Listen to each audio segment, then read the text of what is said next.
देना चाहिए, आप हमेशा उसको संभालना चाहिए, हमेशा जोड़िए, लेकिन मौका आने पर उलीच दीजिए तो आपकी सुगंध फैल जाएगी। और यदि आपने मौके में कंजूसी कर दी तो दुर्गंध भी प्रारंभ हो जाएगी। यही एक समझने का विषय है। तो एक मुझे कंजूस की बात याद आ गई। एक बैठे थे, ये कोई तो कह रहे थे गुरुजी कुछ कहानी सुना दिया करिए, नींद आने लगती है। ये दुबे जी थे, कहाँ गए, बड़े चंदन लगाई थी, तो बोले कि कुछ कहानी सुना दिया करिए। तो उसमें एक काश्मीरी व्यक्ति था। वो काश्मीरी व्यक्ति अपनी आजकल का जो बड़ा पवित्र रिश्ता है, ससुराल गया।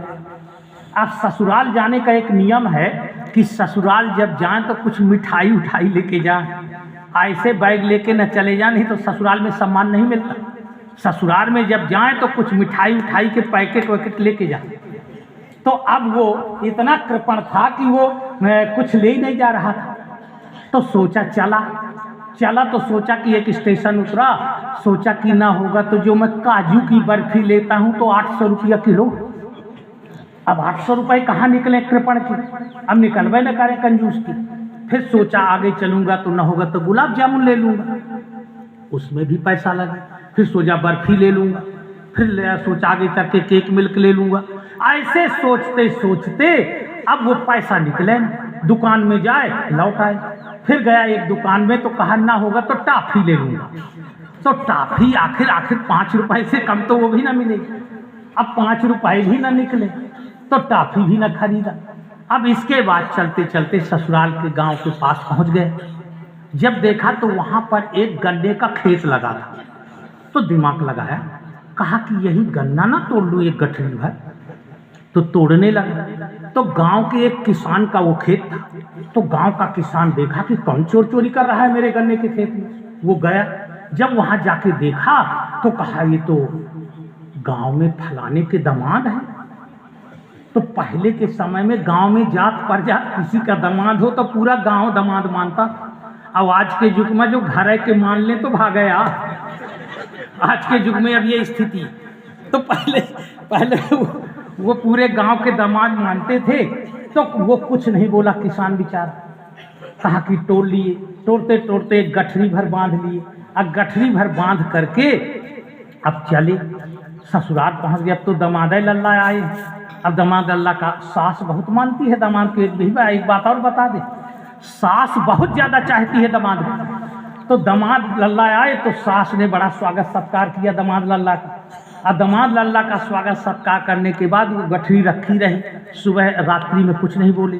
भोजन भजन हुआ। भोजन भजन के बाद विश्राम करने लगे। जब सुबह का चाय नाश्ता चल रहा था तब बुलाया, कहा अम्मा मैं ज्योतिष विद्या तो जानता नहीं, आपके यहाँ के बच्चों को कौन मिठाई पसंद है? वो काजू की बर्फी खाते हैं कि या अन्य बर्फियाँ खाते हैं, गुलाब जामुन खाते हैं, केक मिल्क खाते हैं, कौन सी मिठाई खाते हैं ये मैं जानता हूँ। तो जहाँ से मिठाई पैदा की होती हैं, मिठाई बनाई जाती हैं, वो मैं जड़े ले आया। यानी गन्ना से शक्कर बनी, फिर शक्कर बनी। तो एक एक गडेरी गन्ना बांट दीजिए, अपनी इच्छा अनुसार बच्चे मिठाई खा लें। सास भी कमजोर नहीं थी। सास ने कहा मेरा दामाद बड़ा कंजूस है, अब मैं भी इसको जवाब दूंगी, कोई बात नहीं।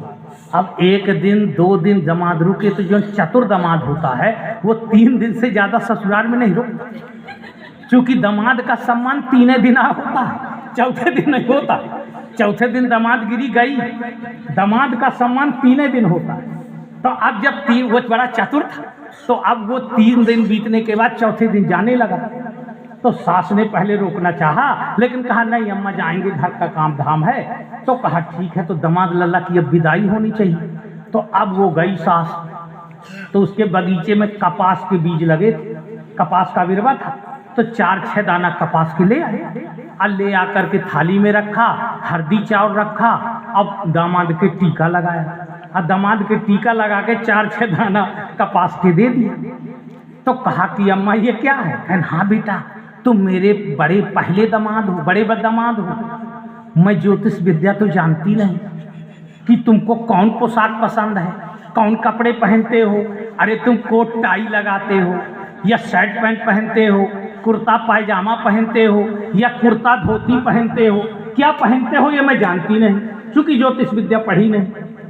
तो जिससे कपड़े तैयार किए जाते हैं वो मैं जड़े दिए देती, ले जाओ कपास बो लेना अपने घर में बगीचे में, इच्छा अनुसार तुम कपड़े बनवा ले। तो बेचारा वो कंजूस काश्मीरी अपना गया पश्चाताप करता हुआ अपने घर पहुंचा। तो कहने का मतलब कि अति कंजूसी भी ठीक नहीं होती। तो यहाँ हिरण्यकशिपु